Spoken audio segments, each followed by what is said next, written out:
Now, first on the Western Slope, you're watching KREX5 News at 6 p.m. Good evening and thanks for watching KREX5 News this Saturday evening. I'm Chance Sticklin. Great news to share with you. I-70 through Glenwood Canyon is back open this evening. There is one lane open westbound and eastbound from mile marker 116 to mile marker 133.0.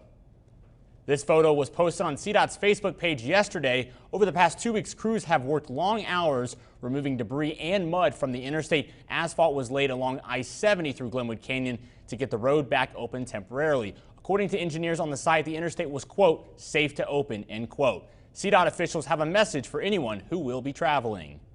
We have the speed limit for 35 miles per hour. We want people to get used to the new lane configuration throughout the canyon. So please adhere to the 35 mile an hour posted speed limit. Coloradans finally have a sense of relief as they resume travel through Glenwood Canyon on I-70 today. Well, last week, our Austin Sack got a first-hand tour of the destructive damages to I-70, and he joins us live in the studio with all the latest details. Austin? Thanks, Chance. Walking along I-70 last week, I saw firsthand the devastating damages to the road that has caused I-70 to close since July 29th. While visiting, Governor Polis also evaluated the road's status to allow traffic to resume today. With the announcement of I-70's reopening, Governor Polis also announced his long-term plan to keep the road open. Prior to I-70's reopening, Governor Polis toured the extensive damages to the road. Multiple mudslides caused I-70 through Glenwood Canyon to close for over 2 weeks. In Governor Polis's evaluation of I-70, Polis describes the status of the corridor and shares the good news first. Good news is mud's cleared. Good news is the road is intact in most places. Bad news is there are some major structural damage in a few areas. The structural damage includes a 10 to 15 foot hole in the lower deck of I-70 through the Glenwood Canyon. Although the road is open, anyone traveling through the area should expect partial lane closures, as the plan to fully reopen I-70 is not until the fall. Lane each way for about a 3/4 mile stretch, 2 lanes for the rest of it. Full functions back by Thanksgiving, with a goal by the end of October to have the full 2 lanes functioning uninterrupted throughout Glenwood Canyon. With I-70 back open, Governor Polis shares his concern that weather could affect future road closures. We are at this point still extremely susceptible to additional rainfall and flooding. So everything on the timeline that we announced is subject to it continuing to be dry and safe conditions. Governor Polis announced that with Saturday's I-70 reopening, his medium and long-term plans to keep Glenwood Canyon open. Governor Polis's plan includes rapid revegetation, other structural techniques that we can use to try to prevent the likelihood of these kinds of events as the weather becomes more erratic.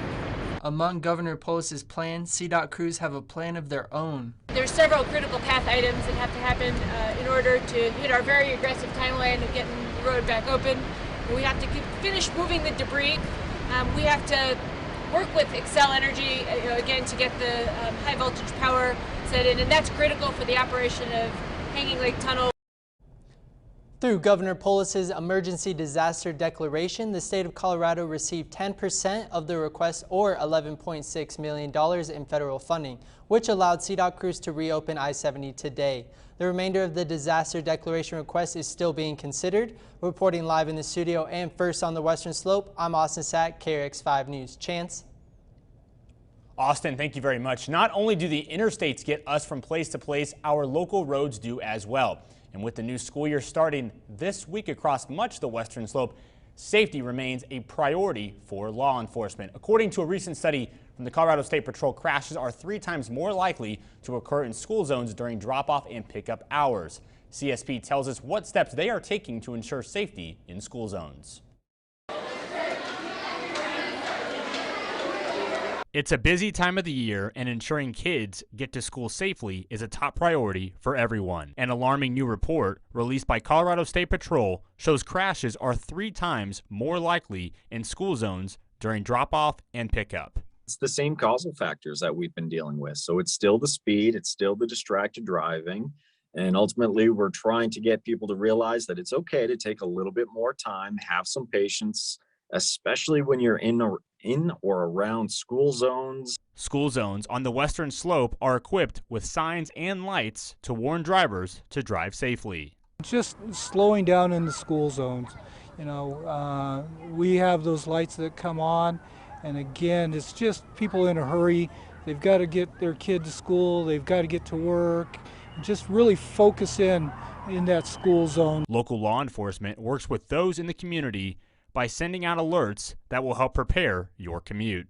We really work with the parents. We try and send out notifications that school hours start at this time, and saying be aware of the flashing yellow lights, school crossing zones. To avoid being just another statistic and to make sure you at home get your kids to school safely, hop in the car, fasten your seatbelts, leave any distractions behind, and focus on the road ahead.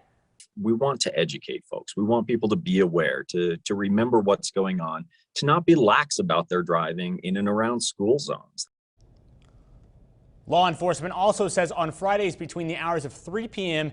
and 6 p.m. are the most dangerous, and for drivers to just take extra caution. With school back in session, kids aren't the only ones getting out of the house. So are our furry friends. Roycehurst Humane Society is hosting its 5th annual Woofstock Music Festival to promote the vital bonds between pets and their owners in the community. Today at Las Colonias Park until 9 p.m. Families and well-behaved leash dogs can celebrate summer at the largest dog-friendly music festival in the region. This event will celebrate the human canine bond with live music, food, drinks, and of course, dogs. Woofstock this year will feature live music from Leon and the revival in the local favorite, Stray Grass. All proceeds benefit Roycehurst Humane Society, who also hosted the event. People can finally gather again outdoors in a safe place, listening to fantastic music, hanging out with pets, adopting animals, and it's what we love about the Grand Valley, being outdoors, listening to music, eating local food and drinking local drinks. So we're excited to be here. That's the whole point. At 6 o'clock, it is not too late. There's still a band wrapping up and another band playing. Renters who are behind on their payments or face eviction, don't worry. You will be protected by an extended moratorium on evictions until October 3rd in areas where COVID-19 infection rates are on the rise. Riley Spence has more on what this means for those in Mesa County.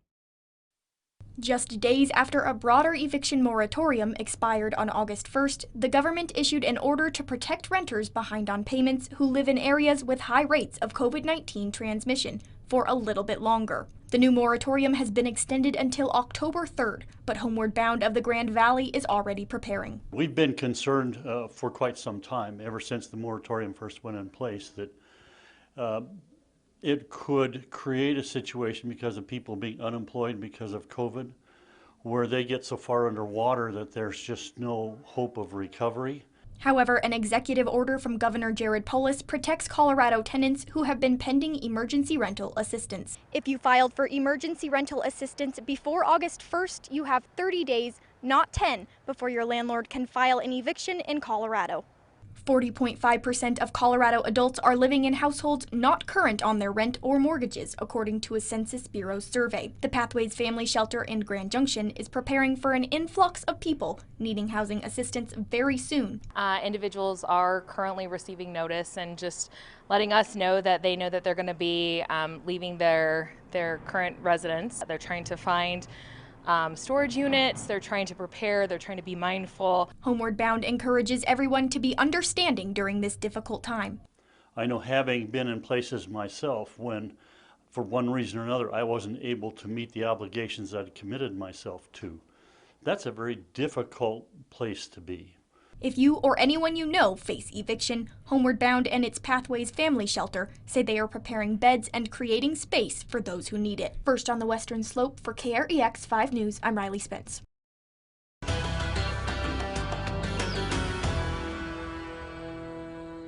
Turning our attention to COVID, as COVID-19 cases continue to rise across the country, more restaurants and businesses are asking their patrons to show that they have been vaccinated. In Boulder, Colorado, there's a new push to get restaurants to band together and require some type of vaccine passport in order to keep their doors open. Karen Morfitt has the latest from Boulder.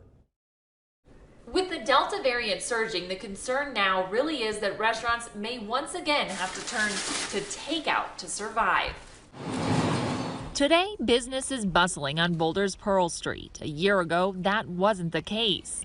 Many businesses made sacrifices, but no businesses made more sacrifices than restaurants. The turning point came with vaccine access. Now, with COVID cases ticking up, there's fear more closures could be around the corner. And there's a growing consensus among restaurants and restaurateurs that we're not going to survive this next wave if we don't take stronger measures. Community member Kate Lacroix believes the answer continues to be vaccines. What I really want is to start the conversation seriously about vaccine passports and requirements to come into an establishment. At least one restaurant is on board, Cafe Aeon. The owner, who didn't want to go on camera, says for him it comes down to being proactive instead of reactive. Bobby Stuckey, the founder of Frasca Hospitality Group, says the idea is bold, but a step is missing. It would not succeed unless you had civic and state leadership leading the way for a vaccine passport. Without that broad support, he says the concern is enforcement. If you are putting that responsibility on a line level employee to tell someone, hey, you can't eat here unless you show me your vaccine passport, it's a recipe for disaster. Karen Morfitt covering Colorado First.